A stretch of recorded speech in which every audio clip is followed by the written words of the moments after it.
Why does Jewish small talk feel kind of intense? Like you're in a completely normal conversation, but somehow you don't know how to answer basic seeming questions. If you've ever felt like you were missing some kind of invisible script, or like everyone knows everyone else, you're right. It is both of those things. You are not imagining it. Some of these conversations are actually harder to navigate than it appears on the surface. And if you've ever walked away feeling like you just failed a test, girl, same. Let's talk about something called Jewish geography. Hi, I'm Kochava. I'm a Jewish convert and I've been helping people convert to Judaism since 2010 through my blog, buildingajewishlife.com. So let's imagine the scene. You meet someone new, maybe at Kiddush after the synagogue service. They ask where you're from. Perfectly normal question.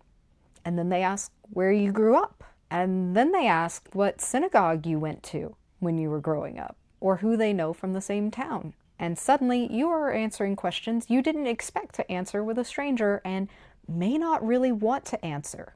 So in its most basic form, Jewish geography is basically the original 6 degrees of Kevin Bacon. It's basically small talk, but with a very specific goal. The whole premise is to find shared places, people, and communities. It is a form of connection. It is a way of building a bond with a new person. And that all sounds really nice on paper, but if you don't fit the cookie-cutter image of what a Jew is supposed to be, those questions can be really invasive, and people can get really personal when they get answers that aren't the ones they expect to get. It exists because Judaism is communal, relational, and historical. Those are key parts of Judaism, and for converts and for Jews who chose to be more Jewishly involved, those things can be big draws of what brings us in, especially if we come from backgrounds without strong relationships or families. So people are trying to connect and build a common ground because it's a way to build trust quickly.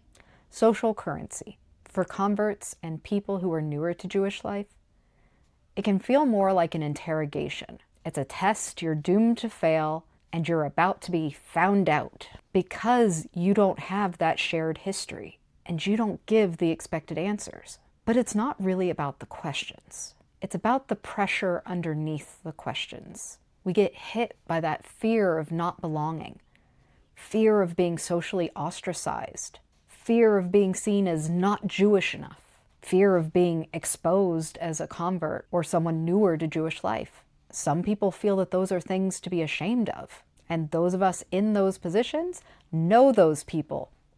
And we don't want to repeat those conversations where someone made us feel bad for who we are. So here are some examples of the questions you might encounter. Where are you from? Where are you originally from? Oh, which synagogue did you attend? Oh, Atlanta. Do you know Joe Jacobowitz? Where was your family during the war? Meaning World War II. And a lot of people will go deeply personal and say, did you grow up religious? Especially in Orthodox circles, that is an extremely common question, which is surprising considering that there is a lot of social pressure to not be someone who didn't grow up religious. Here's what I want you to understand about Jewish geography if you hate it with the fire of 1,000 suns. You are not failing Jewish geography. It just wasn't built for your story. And that doesn't make your story any less valid. There's nothing wrong with your story. In fact, I bet your story is pretty cool. It takes a lot of bravery to change your life. So here's what you can do instead when you face these Jewish geography interrogations. The obvious answer is you can be open and honest and just give your answers. This is the strategy that I have taken for over 15 years, and I can count on one hand the times that that has gone poorly for me. Most of the time it goes really, really well. But I understand that that is not the approach that a lot of people like. Next, you could do short, neutral answers. I wasn't raised Jewish. Period. End of statement. But if you do this, they'll probably keep digging deeper because in my experience, a lot of people don't get the hint when you give them just short, clipped answers. The third method, and one of the best, boundaries. You can say things like, I'd rather not get into that, or that's a longer conversation. And the other best method, deflection or redirection. Shift the topic to talk about something else. Oh, that's a long conversation. Do you know when they're going to bring out the food? And another personal favorite that I have is to point to history instead. Make it about history as a whole, not my personal history. So for instance, someone asks something about a place that I used to live, and they ask what synagogue I was involved in. I make an effort to know some facts about the synagogues and Jewish history of those areas where I used to live. That way I can be like, oh, did you know X synagogue was the first to do X, Y, or Z? You depersonalize the conversation and make it about something bigger. And honestly, I find it a little more fun too. But I'm a history nerd. In general, you have way more options than you think for dealing with Jewish geography. It's not a question of, do you tell them or do you not? And most people are well-intentioned, but some are not. And for those people, you need things like, oh, look what time it is, I need to be going. Or what's called the gray rock method, where you just give the most short, neutral answers possible and don't react to anything that the person is doing. Try to keep it as much to yeses and nos as you can. Basically, be bored and boring. You don't have to win this interaction. You just have to get through it. You are going to be tempted to want to win a conversation with someone who is a jerk. In most cases, it's not worth the trouble. But you will spend the next 3 days imagining what you should have said to them instead. That is unfortunately normal.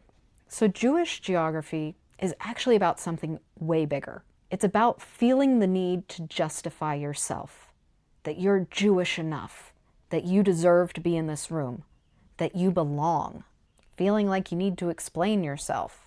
And spoiler alert, a lot of us feel those things very deeply. It's called imposter syndrome. That voice can be unlearned, but if I'm being honest, most people don't unlearn it altogether. For most of us, we continue to have that voice throughout our lives. We just become better at answering back to it and telling it to shut the hell up. If you want help doing that, I have a free resource that does exactly that. It's called Jewish Enough, a toolkit for talking back to imposter syndrome. I'll link to it down in the description below. It'll help you with second guessing, over-explaining, and freezing in conversations. You don't owe anyone your entire story. You don't even owe them part of your story. You get to decide what to share, and when, and with whom. Never forget that.